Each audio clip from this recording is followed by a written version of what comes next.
Selamat siang Gatrikers Indonesia, salam jumpa kembali bersama saya Astrid Darmawan dalam acara Waktu Indonesia Bincang Engineer. Pada kesempatan kali ini saya ditemani oleh senior saya ya Pak Edi, ya namanya Insinyur Edi Ening Praja. Kita itu udah kenal lama banget Pak ya, dari masih kecil. Jadi kita sama-sama berenang ya waktu itu. Satu perenang benar, satu perenang gagal. Ya tapi pokoknya kita berjuang waktu itu ya, karena kan kita amatur ya, jadi untuk membela negara waktu itu. Jadi suatu kebanggaan ya Pak ya. Iya. Oke. Pada siang ini ya kita akan share ya tentang pengetahuan dan juga mungkin fenomena ya sekarang tentang dunia energi ini yang lagi rame-ramenya nih Pak Edi ya. Pada hari ini Pak Edi memberikan saya tema yaitu white paper ya. White paper strategi subsidi energi ya nasional berbasis IT. Ya. Nah sekarang sebelum kita mulai nih Pak, ya kan Bapak kan bilang white paper. Coba itu ceritain apa ada paper warna lain ada atau kenapa harus white gitu? Ya sebenarnya hanya mengikuti tren. Ya. Setiap kali gagasan-gagasan yang sifatnya baru atau ekonomi, gitu ya. Kebijakan-kebijakan, maka keluarnya dalam bentuk white paper. Dan terakhir kita tuh ada hasil dari masyarakat nuklir, MAPNI itu biru semuanya, tapi white paper. Maksudnya dicetaknya biru. Tapi tetap bilangnya white paper. Tapi kalau PLN memang benar-benar white. Enggak. Oh enggak, oke. Maksudnya yang ada papernya waktu ini. Oke, Pak. Oke. Silakan Pak Edi untuk session pertama ya. Biasanya kita untuk berkenalan lah secara pribadi ya tentang narasumber kita. Mungkin diceritain bahwa terakhir itu Pak Edi itu menjabat di Direktur PLN ya, di Direktur SDM ya di periode 2009 sampai 2014. Ceritain Pak, kenapa sampai end up-nya juga di PLN? Mungkin kan sebelumnya ada profesi-profesi lain gitu ya. Kenapa tertarik ke PLN? Apakah memang ada keluarga dulu pernah di sana atau merasa terhenyuh ya tentang energi pada saat itu atau gimana tuh? Ya, makasih Mbak Astrid. Kalau bilang Mbak juga nggak enak nih, karena saya tahu benar. Jauh ya. Masih bocilnya Astrid Darmawan. Ya saya pun remaja saya itu, tapi jauh lah. Ya. 10 tahun kali. Iya, saya lebih dekat sama adiknya Pak Edi. Tentang kenapa? Gitu ya. Saya mulai dari memutuskan kuliah di elektro ya. Terus berujung masuk ke PT PLN Persero itu awalnya sih sederhana aja. Kebetulan selain saya di keluarga itu ada satu lagi anak laki-laki. Namanya Yusmadi Ening Praja. Beliau itu kuliah di Jerman, lulus tapi takdir menentukan lain. Meninggal. Kalau nggak salah Pak Edi itu keluarganya agak besar ya? Ada agak besar kan? Ya. Jumlahnya. KB, keluarga besar. Nah, saat itu saya baru SMP. Astrid. Terus langsung didaulat sama keluarga. Gantiin kakakmu. Nggak pernah kepikir mau jadi sarjana teknik elektro lagi. Tadinya mau apa? Tadinya sih mau main-main. Sosial ya, bagaimana? Ya, mau gitu. yang agak main-main sedikit ya. Ya, pebisnis lah. Pebisnis. Bisik manis. Nah, dalam perjalanan, alhamdulillah diberkahi juga berhasil masuk. Waktu itu masih SKASU ya. Saya sih Pemaru soalnya. Tes, saya ngambil di UI dan ITB. Dua-duanya elektro. Alhamdulillah diterima. Nah, kenapa saya milih elektro UI? Karena tidak ada kuliah bersama. Langsung masuk elektro. Nah, saya punya kelemahan mendasar dan saya nggak tahu kenapa di tes SKASU itu lulus, itu kimia nggak bisa sama sekali. Jadi saya pilih elektro UI. Waktu itu ada ya? Ada. Bukan. Kalau Tesnya di enggak. SMA-nya ada memang. Di ITB masih, karena kuliah bersama masih ada. Masih ada. Kalau di Elektro UI udah kuliah nggak ada. 101-nya dia salah satunya. Iya. Kalau biar teknik itu tetap kimia harus ada. Okay. Kalau di FTUI nggak ada. aman. Gitu. Jadi masuklah saya FTUI. Cuman dalam perjalanan anak manja, anak laki-laki satu-satunya tinggal, maka kuliahnya cukup berantakan. Tapi itu biasa. Ini belum kena batas waktu kan? Oh belum. Belum ya, makanya ya. Alhamdulillah belum. Saya baru menikmati murahnya SPP. Iya. Waktu tahun 83, saya tuh antara berani maju atau enggak. 83 itu. Akhirnya ciut hati karena tidak Ini merasa. berani maju kemana? Sidang. Oh sidang. Oke, saya lagi bingung berani maju. Enggak pede saya, serius okay. enggak pede. Akhirnya ada satu kawan namanya Martin Rukman, sekarang doktor di UI, bilang sama saya, Ed, kalau kau nggak berani maju sidang, hasil terburukmu itu tidak lulus. Ya kalau maju sidang tuh hasil terburuknya tidak lulus. Hasil terbaiknya bisa lulus. Tapi kau nggak pernah berani maju sidang, hasil terbaikmu tidak lulus. Sidang juga enggak, katanya. Secara probabilitas. Iya. Jadi udah pasti 100% tidak lulus. Paling nggak kalau sidang masih 50-50 kan. Akhirnya, wah bener juga Martin ya. Cuma waktu itu belum kena ya yang 84 ya. Waktu itu kan kita di UI itu nyempet harus yang lama-lama harus 85 terakhir finish. Ini belum 86-nya, 86 harusnya. Saya belum lah, hampir. Belum lah. Gitu. Nah, akhirnya mulai pede lah. Bikin segala macam. Pas mau ujian sidang, dengar kabar ada 2 grup penguji. Grup keras sama grup penuh kebijaksanaan. Waduh, langsung deg-degan. Jadi dari mempersiapkan presentasinya tuh tidak saya lakukan. Yang saya lakukan adalah tiap hari beribadah. Berharap dapat grup bijaksana. Oh, jadi dulu itu 2 grup. Ya, 2 jadi grup. bisa dapat grup ini, dapat grup. Tapi satu grup itu berapa kira-kira 5. penguji? 5. Ya, pengujinya. Jadi begitu berangkat juga belum dibaginya di tempat. Saya sampai bawa Yasin. Alhamdulillah dapat grup yang bijaksana. Di mana ketua sidangnya itu Prof. Artono Arismunanda. Sudah grupnya lunak. Begitu masuk ruang sidang, ternyata masih dapat karunia dari Yang Maha Kuasa. Pak Arismunanda itu rupanya kenal sama almarhum ayah. Jadi sibuklah dia tanya tentang ayah saya. Bagaimana kabarnya, gimana? Oh, udah almarhum, segala macam. Itu 5 menit atau 10 menit sendiri. Dari, kalau nggak salah, kita dikasih 15 menit ya? Iya. 10 menit atau 15 ya dulu ya? Iya, 15 menit. 15 menit, ya, 5 udah menit, habis ya? Habis sudah. Habis itu, udah kita fokus. Presentasi. Presentasilah saya. Karena materinya mudah, yaitu saya memaparkan tentang bagaimana menguji trafo tenaga.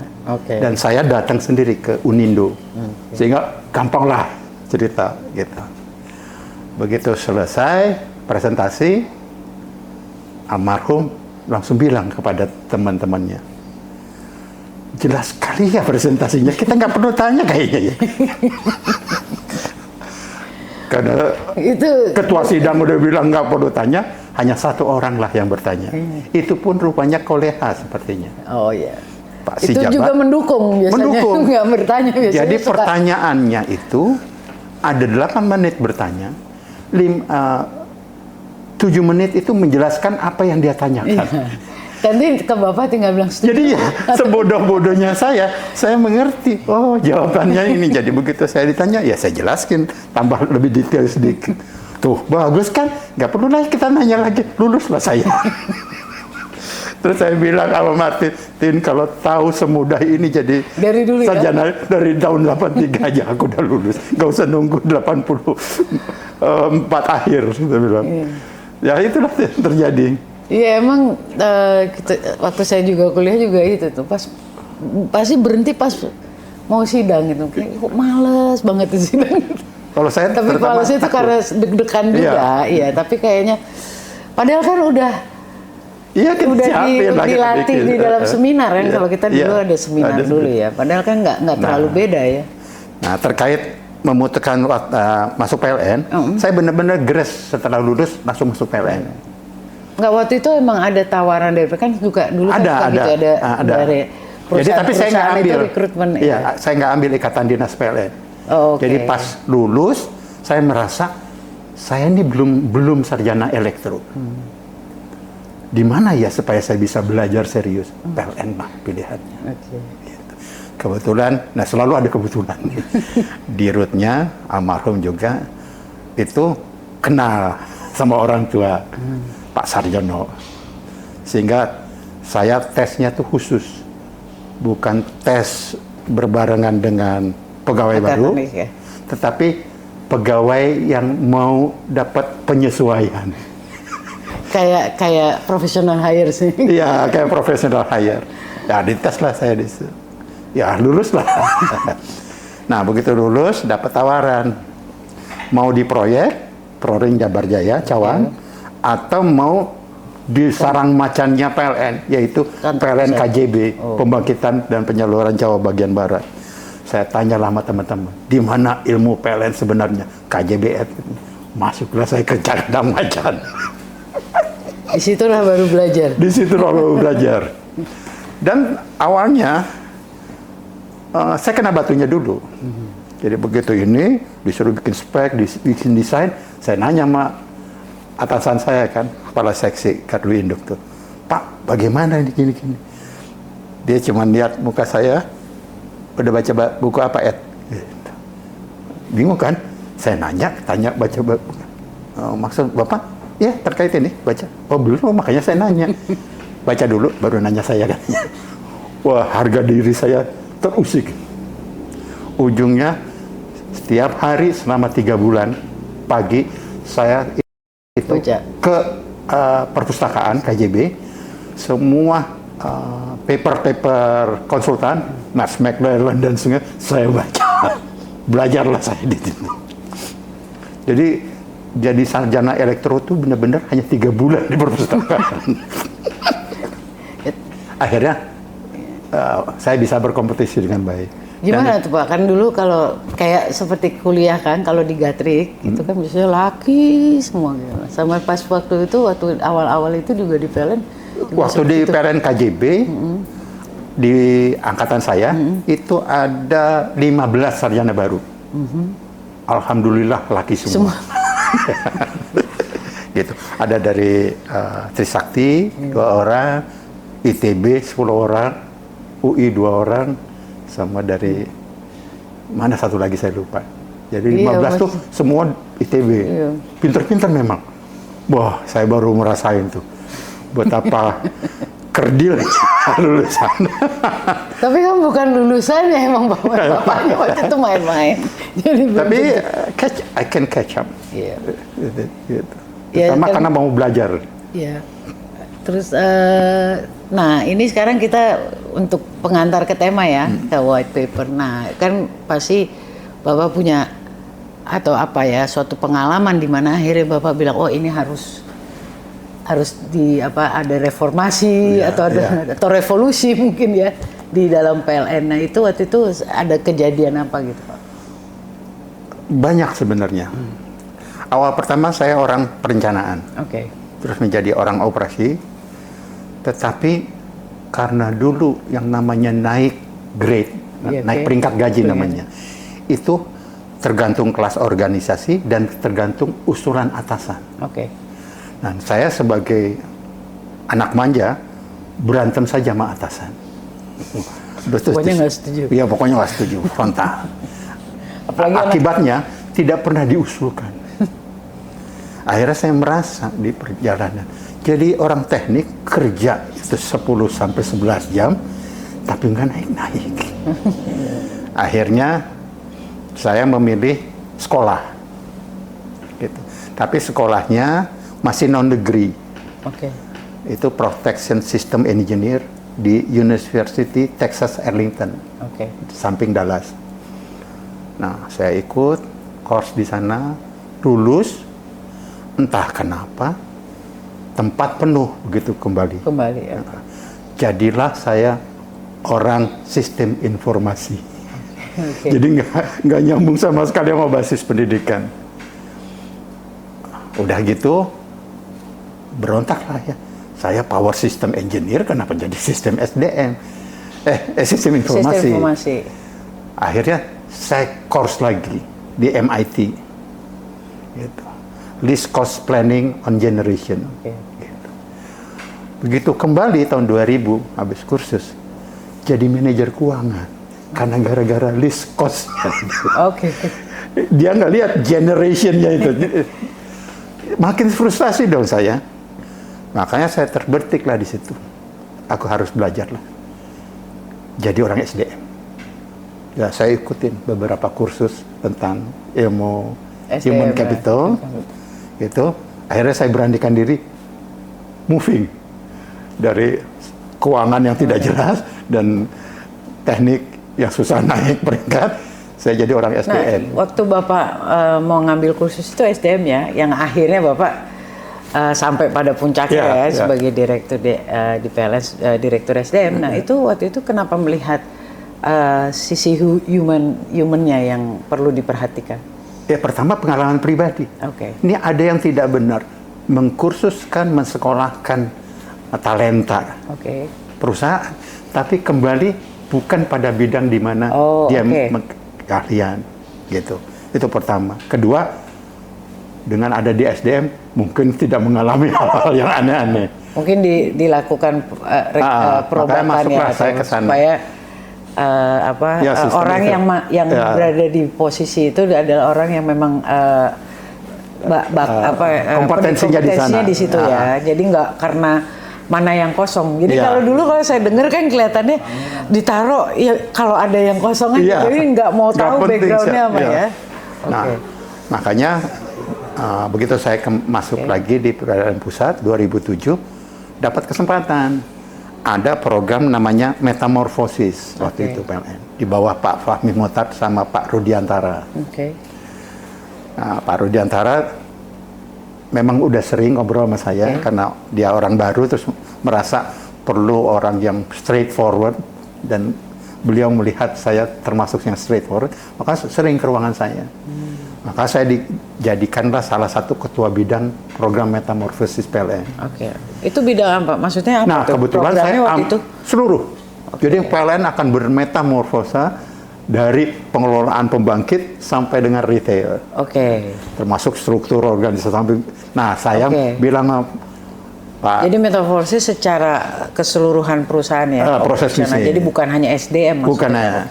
Nah, saya bilang Pak Rudiantara, Kang, kalau boleh, kalau memang percaya saya, taruh saya lah ketua bidang organisasi dan SDM.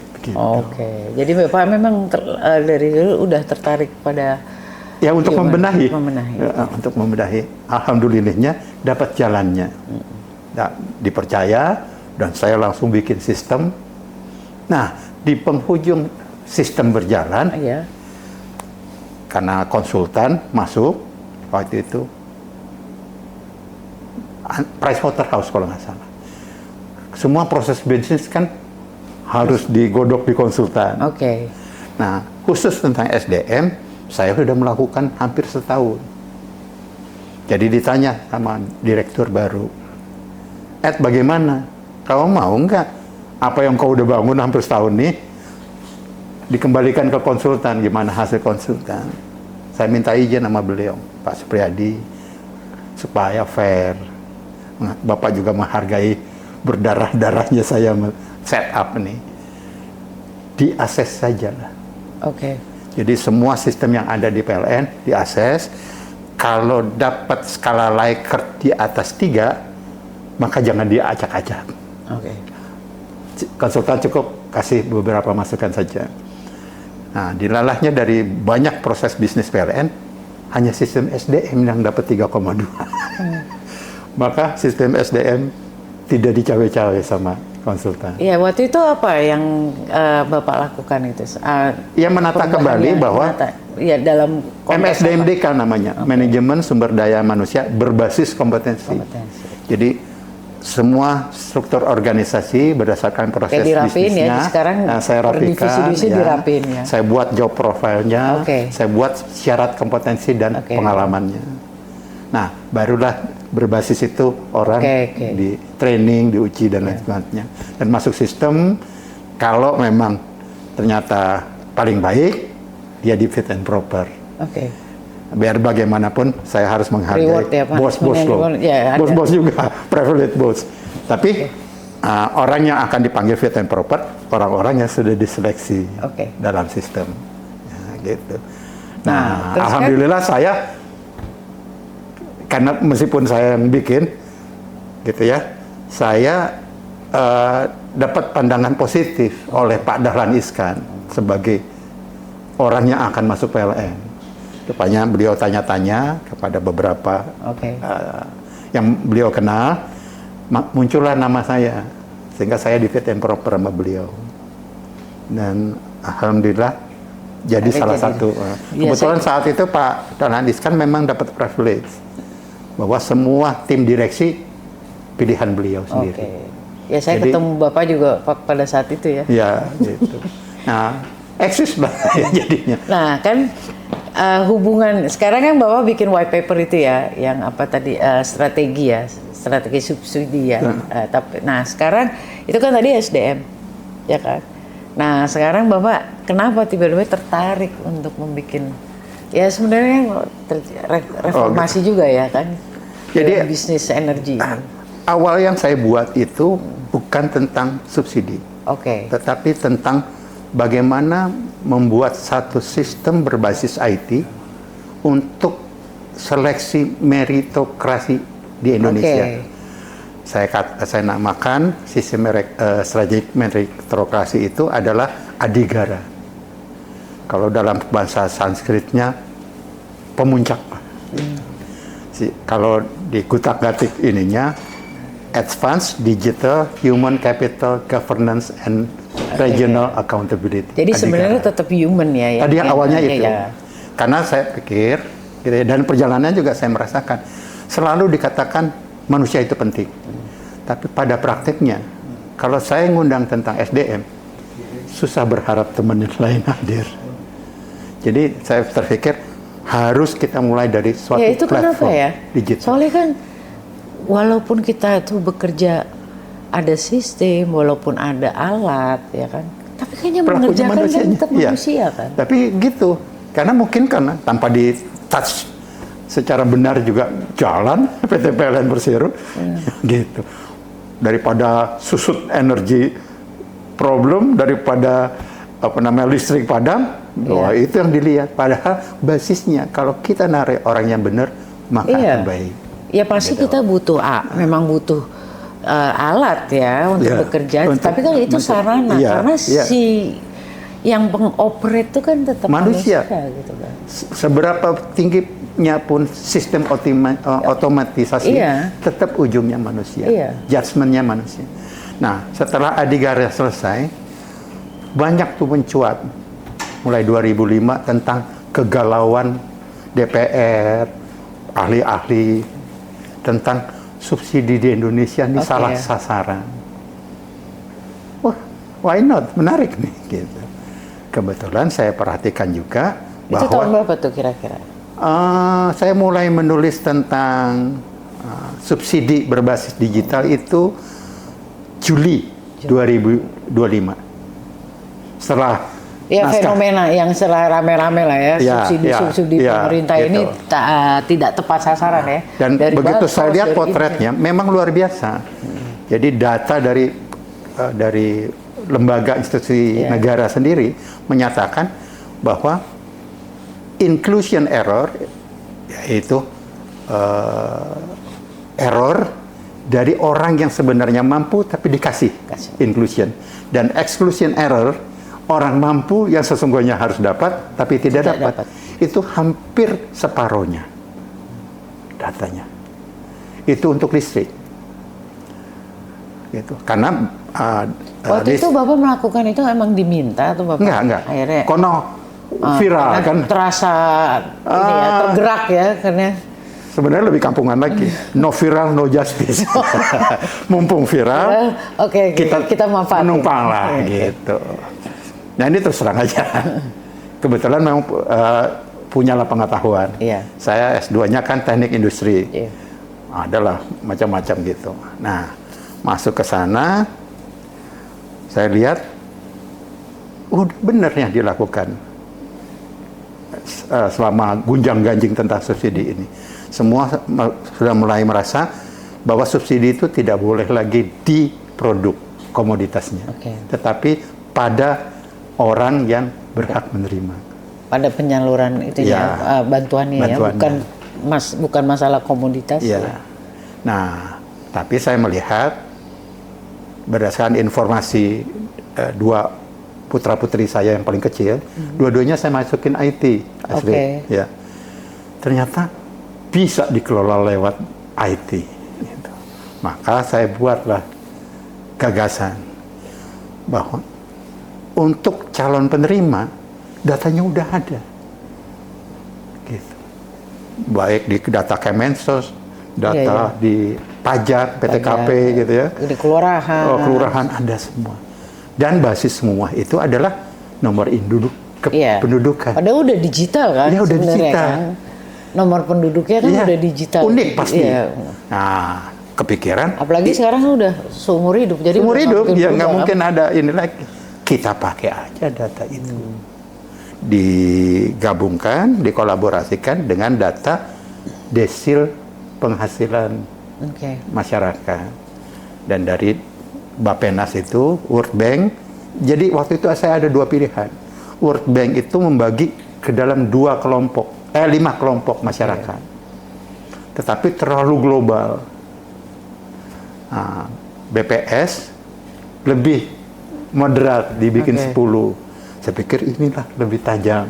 Maka saya yang dicampur dengan data penghasilan, maka mereka layak berhak dapat.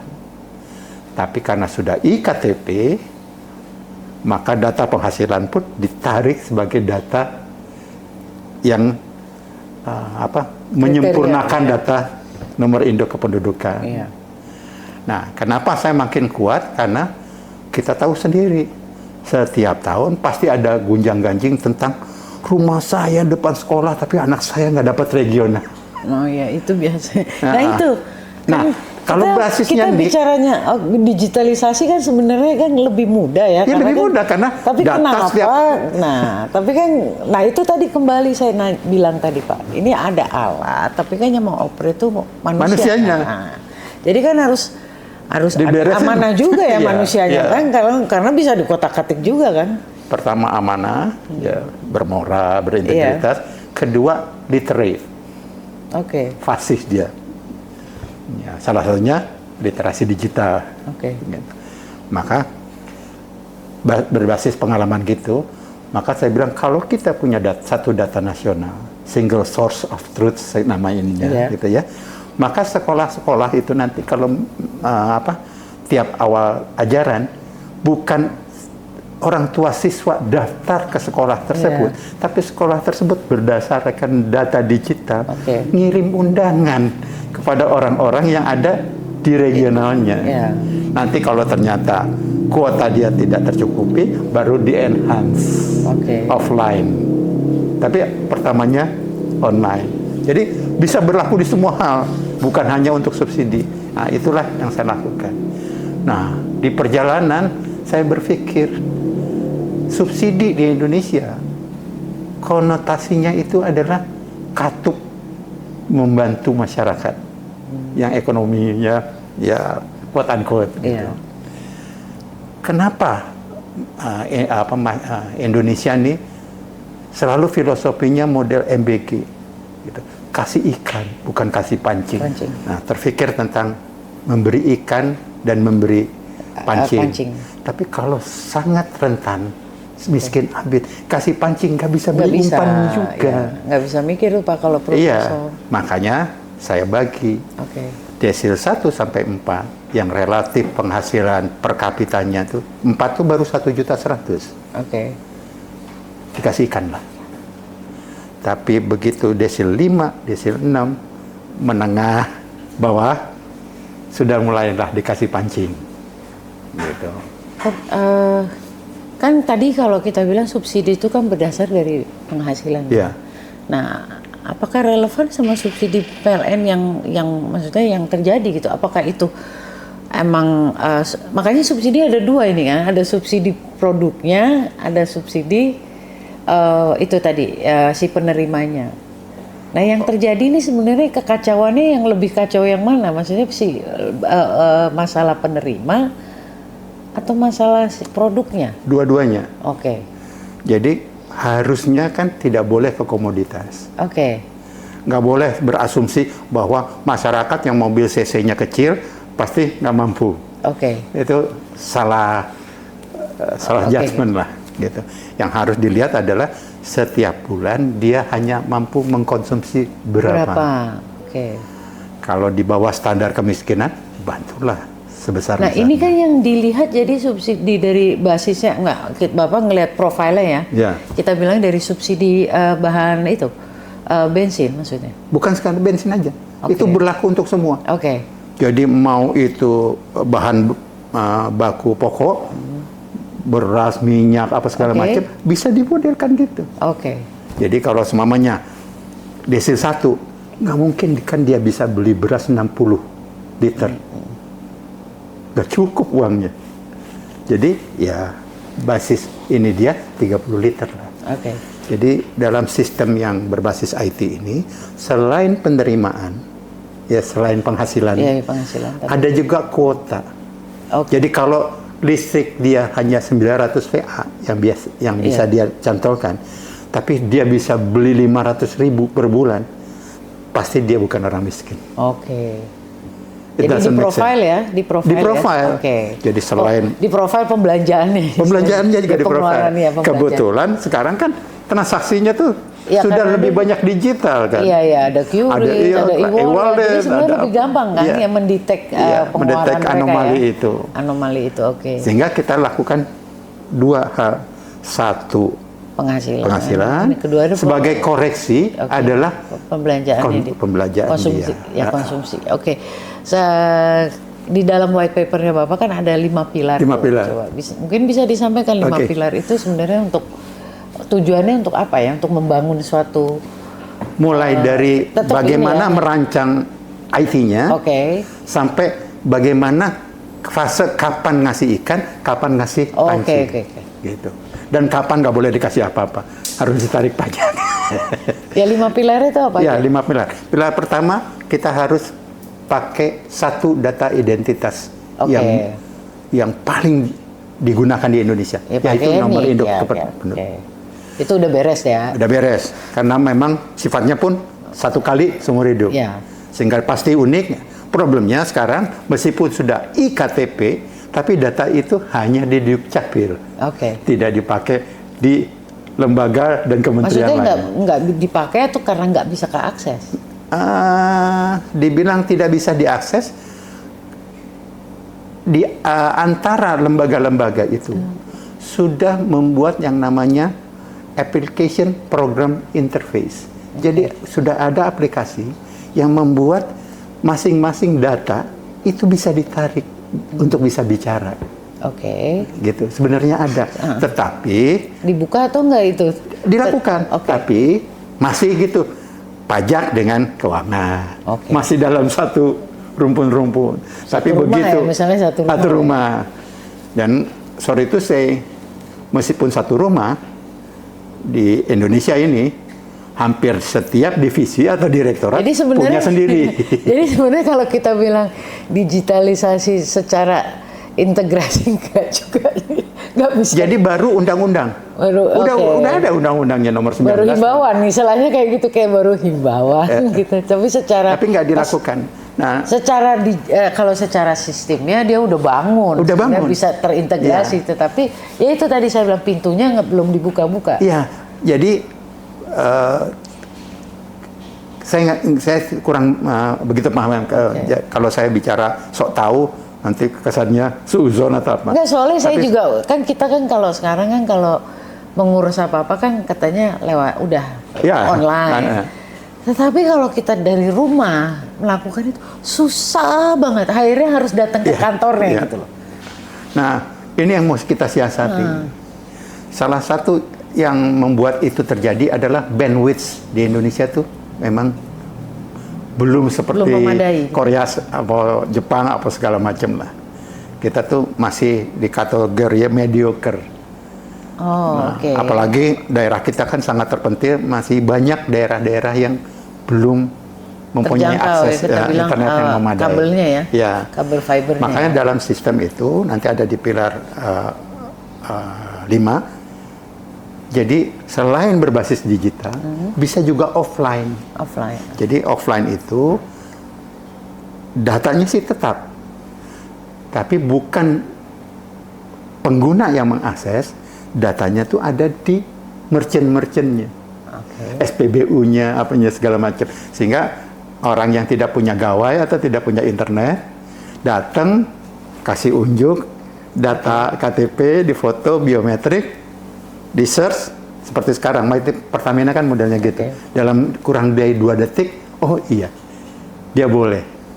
Jadi dia tidak masukin sendiri atau apa segala macam karena belum. Bahkan masih ada kan orang Indonesia yang nggak punya KTP kan, masih ada.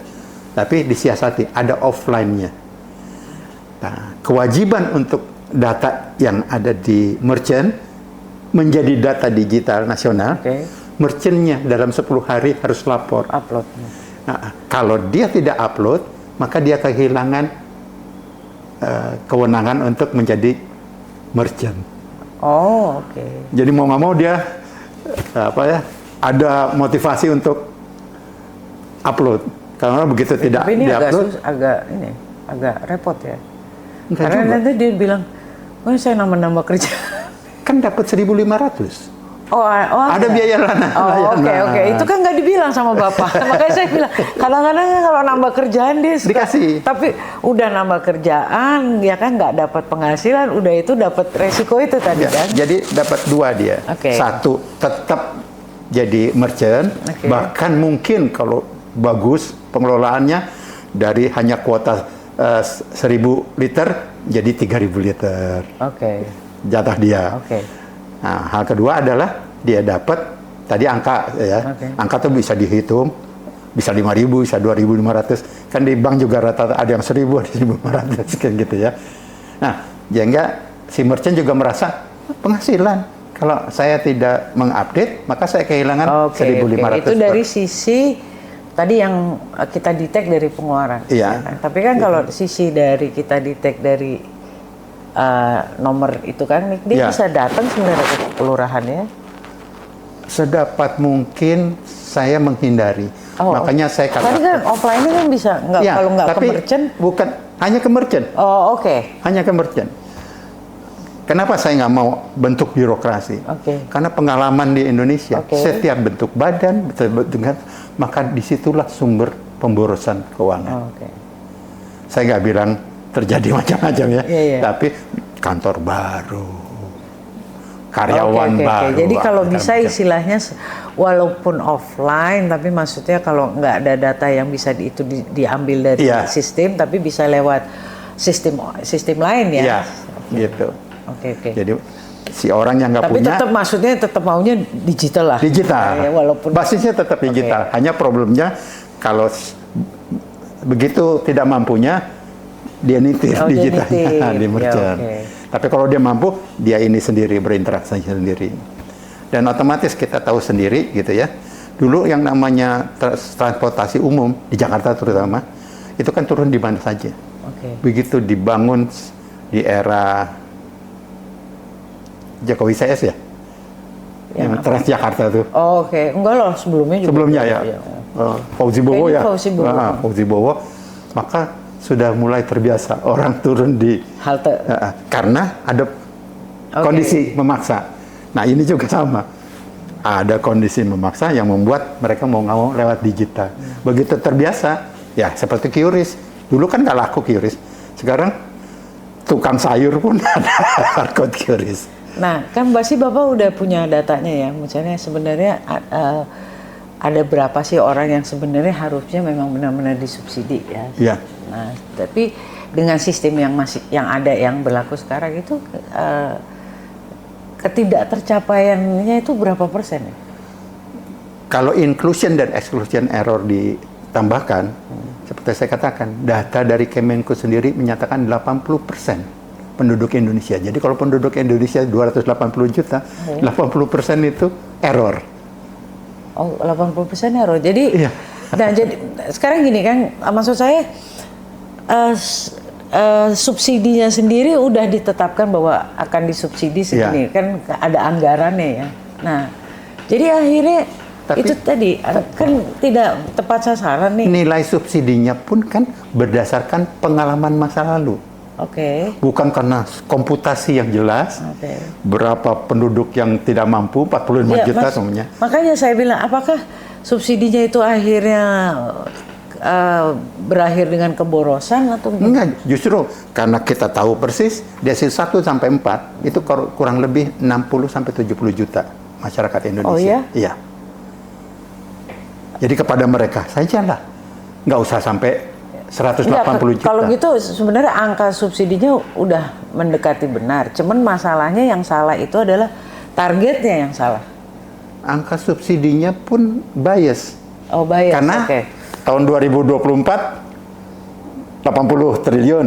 Maka tahun 2025 80 plus inflasi plus ini. Gitu. Jadi si angka subsidinya sendiri juga kalau kita bilang nggak tahu ngitungnya dari mana. Pengalaman masalah. Pengalaman. Terus di tapi kan forecast. pengalaman yang lalu juga belum tentu benar kan angka tapi itu. mau dari mana lagi? Orang Indonesia kan mohon maaf ya. Iya, Cari lebih mudah lah. Lebih mudah dari pengalaman aja. Makanya gitu. Bapak sekarang berniat untuk mendigital datanya itu ada di digital, terekam. Jadi ada dashboardnya online. Kenapa harus online? Karena masyarakat bisa melakukan cross verification. Platform yang Bapak bikin tuh bisa dipakai untuk digitalisasi apa aja? Semua ya. Iya. Logaritmanya ya. Algoritmanya. Itu bisa dipakai untuk segala macam termasuk sekolah tadi. Sekolah ngirim datanya ada. Jadi harus ada istilahnya kalau kita bilang ada data sentral ya. Ya ada. Dan secara undang-undang udah dikeluarkan satu data nasional. Bahkan sudah pernah mau dicoba dengan online single submission. Iya. Perizinan. Tetapi problemnya satu pintu yang memproses 50. Akhirnya lama-lama juga. Nah, Singapura begitu dikatakan satu pintu, maka yang memproses itu hanya satu platform. Satu platform, padahal walaupun platform datanya ditarik. Iya, datanya ditarik dari beberapa instansi misalnya ya. Nah, itulah yang menyebabkan di Singapura kalau kita ngurus perizinan gitu ya, perizinan melaut atau industri apa segala macam, itu dari biasanya minggu itu menjadi jam. Di Indonesia biasanya sejam jadi 3 bulan. Padahal digitalisasi. Digital. Maksudnya karena kan gini, prosesnya di masing-masing. Iya, jadi kan sebenarnya kan kenapa dibuat digital supaya sebenarnya lebih akurat atau lebih prosesnya cepat, secure akurat, ya. Jadi akhirnya melibatkan banyak institusi supaya lebih secure istilahnya kalau memberikan perizinan gitu kan. Karena dilihat dari sisi ini, sini.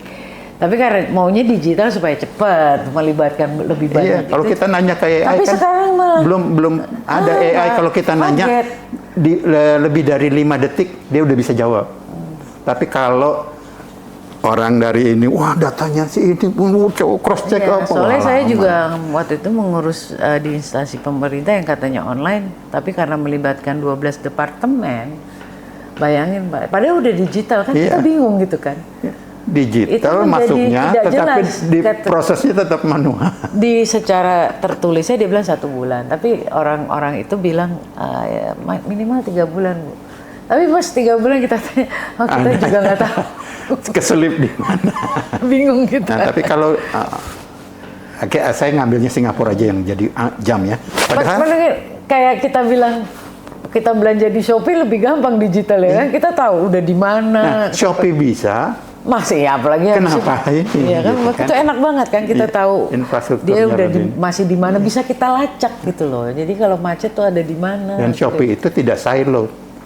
Semua produsen bisa daftar di sana dan menjual di market itu. Iya. Nah, kita setiap institusi, lembaga, kementerian punya data sendiri, habis itu pelit masing-masing. Iya. Karena otoritasnya hilang kalau bagi-bagi.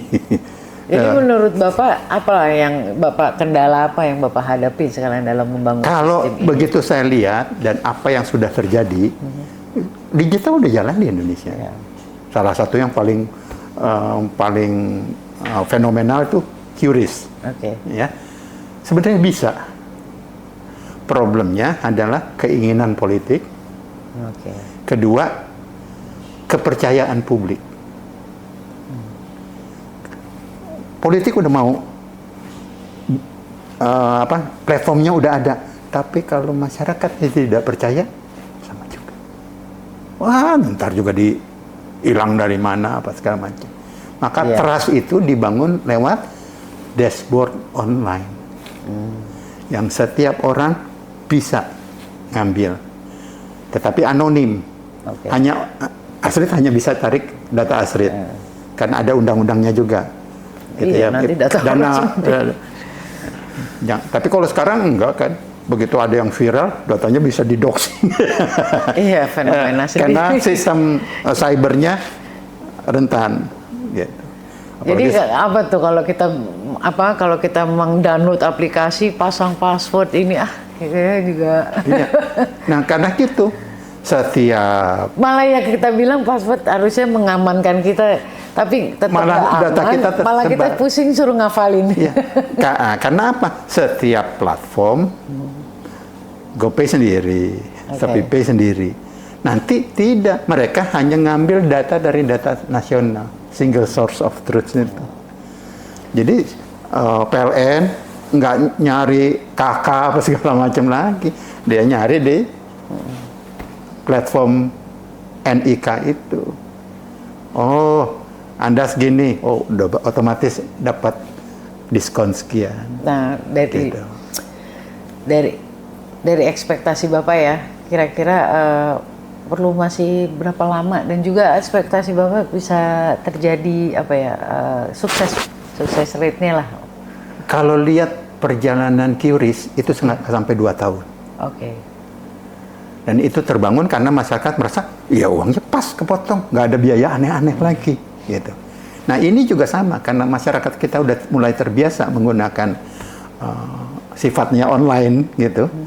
Ini kalau dilakukan, tapi kembali saya mencoba sehati-hati mungkin. Jadi sistem ini bisa dilihat juga tuh kan, ada tahapan prosesnya dibagi 5 wilayah dulu. Ya. Wilayah DKI, kenapa DKI? Pertama modern, tapi urbannya juga luar biasa. Sehingga bagaimana mengatasi antara istilahnya gini lah, kompleksitas. Ya, kompleksitasnya. Gitu. Provinsi itu luar biasa, jadi kalau ini selesai, kayaknya yang lain lebih mudah. Terus ini kedua adalah yang sifatnya kepulauan. Kita bisa pilih Bangka Belitung, kita bisa pilih Maluku Utara, kita bisa pilih NTT, gitu. Terus ketiga, yang populasinya cukup banyak dan selalu dikatakan provinsi termiskin, padahal orang yang ada di provinsi itu makan dengan layak, tapi lebih murah memang Jawa Tengah. Dan di sana banyak industri kan, banyak segala macam. Jadi terus Papua sama satu lagi di mana ya saya lupa. Pokoknya ada 5 wilayah diuji coba 8 bulan, di scalable, diangkat menjadi nasional. Sebenarnya nggak terlalu susah karena itu udah banyak. Karena udah pakai sistem token, udah pakai sistem token, full kan? scale. Jadi nggak repot kan? 1 tahun itu full scale. problemnya adalah masyarakat trust atau enggak. Jadi nanti sistem, kan sekarang kan sistem token nih. Iya. Jadi dia dapat subsidinya kan melalui nanti sistem token. Tokennya dia. Oke. Jadi Bu Astrid, Iya. karena penghasilannya 2 juta, maka dapat token untuk beli LPG itu 3 gas melon. Oke. 20.000 kan harga normalnya, belinya cukup 15.000 karena cuma 2 juta. Oke. Saya pikir apa? Dapat kredit gitu kan di situnya. Enggak, token diskon. Sebenarnya token diskon. Ya, sebenarnya sama kan. Tapi kalau di Shopee belanjanya makin banyak, dapat diskonnya makin banyak ya kan. Nah, kita balik. Oke. Kamu makin nggak mampu, dapat diskonnya paling gede. Gitu. Jadi sudah terjadi, hanya kita luruskan dalam kanal yang seharusnya. Yang lebih tepat ya. Makanya saya pede kalau ini jalan dan sebenarnya sistemnya udah ada. Atau platformnya paling tidak udah ada. Platformnya tinggal bangun. 3 bulan. 3 bulan. Nah, nggak rumit kok. Cuman hanya mastiin di platform itu data yang jadi acuan basisnya tuh NIK. Terus ada algoritma tentang siapa dapat diskon berapa. Ya gitu. Terus untuk yang tidak punya gawai dan internet diserahkan kepada merchant-merchant di sekitarnya. Itu jalan. Ya, terima kasih ya Pak Edi telah datang pada kesempatan ini. Kita berbagi ya concern ya. Sebenarnya banyak lah akhir-akhir ini memang banyak isu-isu ya tentang bantuan sosial tapi tidak tepat sasaran. Kebetulan ini senada dengan keprihatinan nasional. Makanya saya bilang numpang. Numpang memang saatnya tepat. Misalnya kalau di Robak ya kita ikutlah kan tuh udah satu platform. Jadi mungkin tinggal dimasukin aja. Ini juga subsidi untuk hanya algoritma. Kan tinggal jadi platformnya kan sebenarnya udah siap ya. Jadi tinggal program-program apa sih yang mau dimasukin gitu. Logiknya seperti apa pengaturannya. Ya, makasih. Dan kalau komoditas Pertalite gitu ya. Maka harga beli Pertalite 10.000 gitu. Tapi kalau ini begitu Anda hanya mampu beli 30 liter, maka Anda hanya beli 2.000. Kalau Anda bisa beli 50 liter, Anda beli 4.000. Anda bisa beli 100 liter, ya Anda beli sesuai harga pasar. Gitu. Dan di ini aja kan cuma diatur. Dibikin jenjang ya. Makasih Pak Edi ya telah datang ya atas undangan kami. Mudah-mudahan bermanfaat buat kita semua. Iya pasti Pak.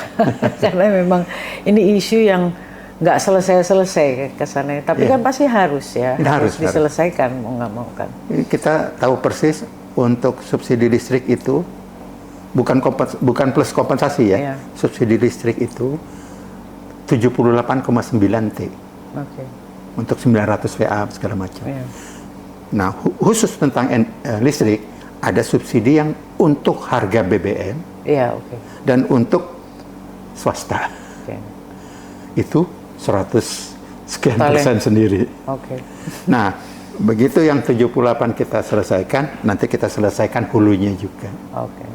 Sehingga nanti subsidi secara total yang 400 T per tahun, ekspektasi kita ya nggak usah muluk-muluk lah. Dari error puluhan persen, tinggal error 10-15%. Tapi kan dari 400 triliun, hilang 80%. Ya lumayan. 320 triliun per tahun, Astrid. Kalau error pasti ada lah ya, tapi jangan lebih banyak error ya daripada yang nggak error. Oke, makasih Pak Edi. Sama-sama. Mudah-mudahan ya, ini harapan kita ya bahwa pelan-pelan lah pasti segala sesuatu itu bisa dibenarkan ya, maksudnya diselesaikan gitu ya. Mungkin secara detailnya ya nanti Kak Gatrik ya akan mengundang Bapak lagi mungkin di webinar ya secara itu online tapi ya untuk detail. Kalau di sini kita lebih secara pengenalan lah ya, baik dari materinya maupun narasumbernya. Pak Edi karena sebagai ini kan Kak Gatrik UI ya. Teman-teman kami teman-teman kami itu juga minta kesan dan pesan dari senior lah atau narasumber. Ya, kalau pesan saya sih sederhana sebenarnya. UI itu secara institusi sudah dikatakan sebagai perguruan tinggi yang inilah ya, menjadi perguruan tinggi yang paling dominan lah, boleh dikatakan. Keilmuannya banyak, tetapi kita harus tahu persis tergerus oleh dekadensi moral yang ada. Maka timbullah disertasi yang bisa cepat dan lain sebagainya. Nah, terus hal kedua adalah hampir semua masyarakat kita karena gunjang-ganjing politik yang luar biasa dan terjadinya ya, semacam kriminalisasi, sehingga tidak berani bersuara. Nah, padahal dalam perjalanan karir saya diberi amanah 5 tahun, saya itu bersikap selama 5 tahun tersebut. Dan sikap saya itu sering tidak sesuai arus. Tetapi saya tidak blok arusnya. Iya. Saya arahkan agar bermuara di tempat yang benar. Dan saya bertahan 5 tahun, 1 periode. Alhamdulillah gitu. Jadi saya pikir kalau teman-teman UI menerapkan gitu ya, kekritisannya, pengetahuannya dalam bidang-bidang disiplin ilmu dia, dan tidak ada rasa takut, wah nanti kehilangan gaji, nanti apa, bangsa Indonesia nggak perlu hanya jargon jadi Indonesia Emas. Itu saja saya pikir. Tapi jadi kan ini harus bukan ada hanya guts. terjadi pada mahasiswa, kan Bapak Edi sekarang udah pensiun, ternyata masih bisa kan melakukan itu? Justru saya melihat gimana kitanya memposisikan diri. Kalau kita menikmati kekuasaan, kita menikmati fasilitas, maka terjadilah beberapa aktivis 98 yang menjadi nah, kan kita bukan aktivis 98, saya bahkan malari gitu ya. Tapi dengan konsistensi dan tidak menentang arus, tapi hanya meluruskan arus yang ada sampai umur 67 ini, insya Allah masih bisa. Oke. Gitu. Sekali lagi terima kasih ya Sama-sama, Bang Edi nih ya telah datang mau menyempatkan waktunya dan juga ilmunya ya.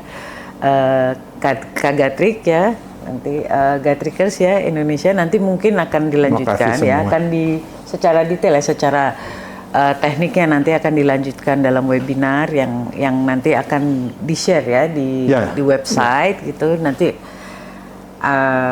Pak Edi akan diundang lagi sama Kak Gatrik untuk ya kalau dipercaya alhamdulillah. Karena saya merasa kalau ini jalan menjadi legacy lah. Nama Edi Erning itu pernah meluruskan sesuatu di Republik ini.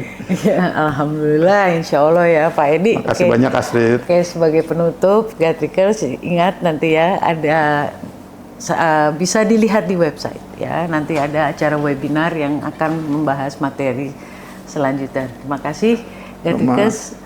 Assalamualaikum warahmatullahi wabarakatuh. Waalaikumsalam.